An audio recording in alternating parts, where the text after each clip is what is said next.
whatever this guy's name on the parole board, on the commission, who is wearing a Kansas City Chiefs tie, he should be fired immediately. I don't know if I don't care if it was red tie day in the house. I don't care if he thinks, it's O.J. Simpson. Look, I'm going to wear a football tie. That is one of the dumbest things I've ever seen.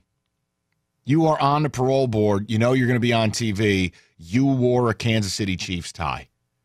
We're going to go ahead and just remove you from your job now. Probably the best idea. It's like, what is this, SNL? Well, it's a joke. That was the other thing. There was a lot of laughs at this parole hearing, and I don't know. I was very uncomfortable with the whole thing. Maybe I'm old school. I'd prefer if they had done this privately. Behind closed doors, no cameras. Get it done. Give us a decision. I can't watch it. So I'm going to just move forward with other stuff, and then when a decision comes down, we'll get into it, because I do have some thoughts. I think this is a pretty sad commentary on us as a country, but we'll get to it.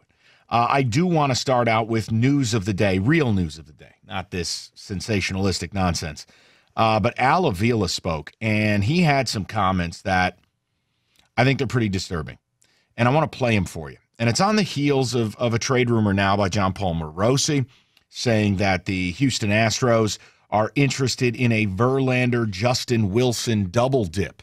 Stros want to add a bullpen arm from the left side. Stros want to add a starter.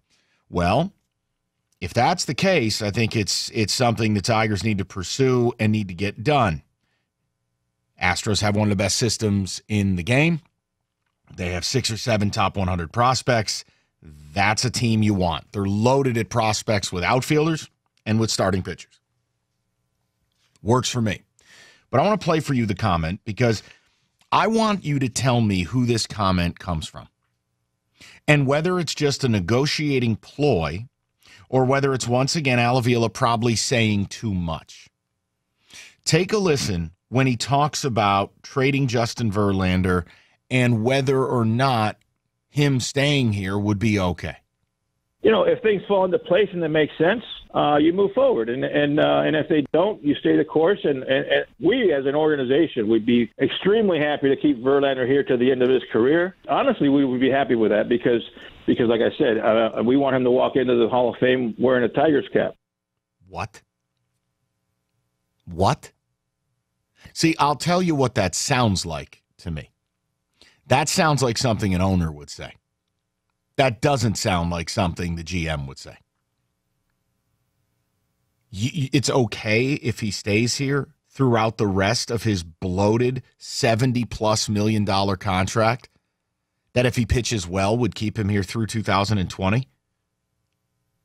I'm sorry, but again, if that's a negotiating ploy, no one believes it.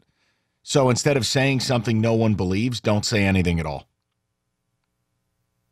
I think the better thing to say would be, look, we want to give Justin a chance to win. We know we need to hit the reset button, and we're going to do everything in our power to present him with an opportunity that works for him and an opportunity that works for us.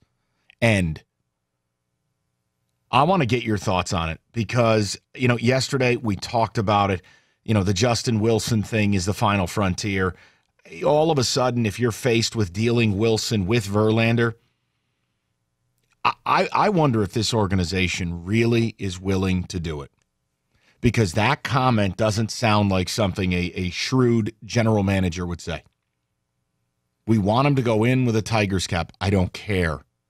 We're fine with having him here the rest of his career. No, you shouldn't be. In fact, every day he's here past the trade deadline is reprehensible. There's not a single reason Justin Verlander should be here past this deadline unless Justin Verlander exercises his 10-5 rights and shoots a deal down. That's his prerogative. He can do it if he wants. But considering he already said, I'm too old for a rebuild, I think you make it very clear to him, Justin, Rome is burning. You will be one of the only things left. And if you think attendance is bad now, wait till next year and the year after. If the Astros are truly knocking, you better do everything in your power to make this deal. And if that means you put a little bit of extra money in, then you better do it. Otherwise, it falls on ownership, and it's a dereliction of duty.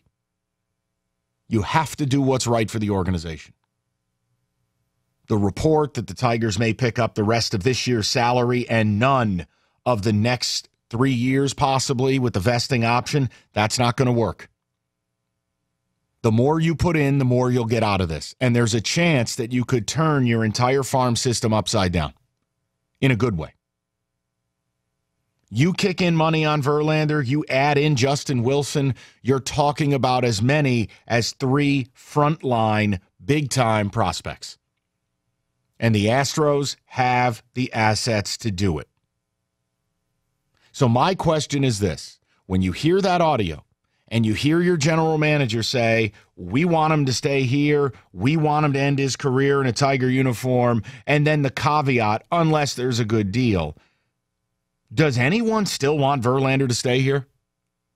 I mean, I would assume everyone is fully committed to, hey, we've got to trade him in the next 11 days. Or again, if you want to have some kind of waiver deal, the next 20 days, whatever the deadline is in early August. Work with me using the deadline as the deadline. 248-539-9797. Your ticket text 97136. Trading Justin Verlander and using Justin Wilson to do it, it's the best thing you could do short of trading Michael Fulmer. It's the best package because, again, the Astros need a starter. They also need a left-handed reliever. It's one-stop shopping. And they have a system capable of pulling it off. Of their top 10, if you go and look, they've got 4 pitchers, 5 outfielders, and a shortstop/second baseman. They got a couple of guys who slot at center field. You could use one of those. And they've got starting pitching. To me, this is a no-brainer. And it cannot be held up because of money. It cannot. Otherwise, that's a terrible job by your ownership. 248-539-9797. And like I said, I don't plan on talking about the OJ thing until there's a decision. I'll give you a thought, whether you want to run with it or not. That's your business. But I don't know. I can't figure it out. And maybe I'm out of touch, but it's on every news outlet. It's on every sports station. I don't know what to say. And I've already told you, it doesn't mean I'm right. I can't watch it.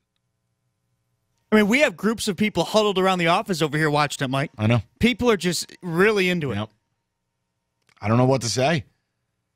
I mean, maybe this is where I'm out of touch. You can make fun of me. But I'm far more interested in the Avila comments. We'll play you some more of the audio. I want to know how committed you are to getting rid of Verlander. Because if the Astros are serious about this, and they're serious about Verlander, Wilson together, it's incumbent upon you to make it happen.